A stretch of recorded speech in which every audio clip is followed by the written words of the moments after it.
ಪತ್ರಿಕೆಗಳು ಇತಿಹಾಸವನ್ನು ದಾಖಲಿಸುತ್ತವೆ.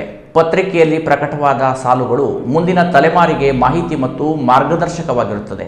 ಪತ್ರಕರ್ತರು ಜವಾಬ್ದಾರಿಯುತವಾಗಿ ಕಾರ್ಯನಿರ್ವಹಿಸಬೇಕು ಎಂದು ಕೊಂಕಣ ವಾಹಿನಿ ಪತ್ರಿಕೆಯ ಸಂಪಾದಕ ಮತ್ತು ಹಿರಿಯ ಪತ್ರಕರ್ತ ದೀಪಕ್ ಕುಮಾರ್ ಶೇಣ್ವಿ ಹೇಳಿದರು.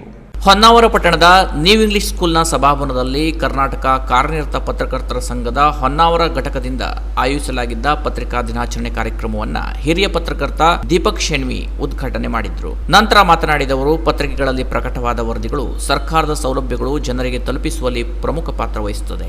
ನೊಂದವರಿಗೆ ನ್ಯಾಯ ಒದಗಿಸಲು ಪತ್ರಕರ್ತರು ಕೆಲಸ ಮಾಡಬೇಕು ಎಂದರು. ಸಂಘದ ಜಿಲ್ಲಾಧ್ಯಕ್ಷರಾದ ನರಸಿಂಹ ಅಡಿ ಮಾತನಾಡಿ, ಇಂದು ಸಾಮಾಜಿಕ ಜಾಲತಾಣ ಎಷ್ಟೇ ಮುಂದುವರೆದರೂ ಪತ್ರಿಕೆಗಳಿಗೆ ಅದರದೇ ಆದ ಘನತೆ ಇದೆ. ಜನರು ಪತ್ರಿಕೆಗಳನ್ನು ಕೊಂಡು ಓದಬೇಕು. ಹೊನ್ನಾವರ ಪತ್ರಕರ್ತರ ಸಂಘ ಜವಾಬ್ದಾರಿಯುತವಾಗಿ ಉತ್ತಮ ಕೆಲಸ ಮಾಡಿಕೊಂಡು ಬಂದಿದೆ. ಪತ್ರಕರ್ತರನ್ನ ಗುರುತಿಸಿ ಗೌರವಿಸುವ ಕಾರ್ಯ ಸಮಾಜದಿಂದ ನಡೆಯಬೇಕು ಎಂದರು.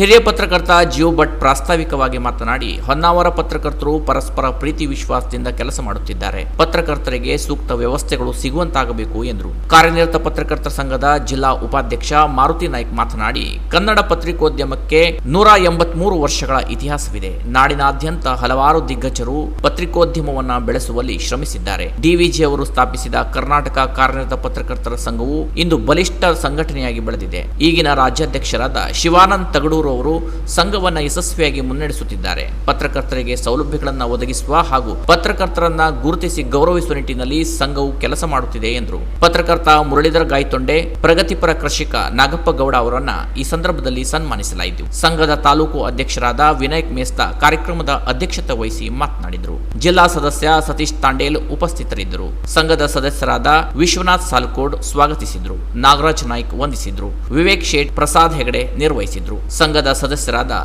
ಎಂಎನ್ ಸುಬ್ರಹ್ಮಣ್ಯ, ಶ್ರೀಧರ್ ನಾಯ್ಕ್, ಶಿವಾನಂದ್ ಮೇಸ್ತಾ ಸಹಕರಿಸಿದ್ರು. Canara plus news, Honnavar.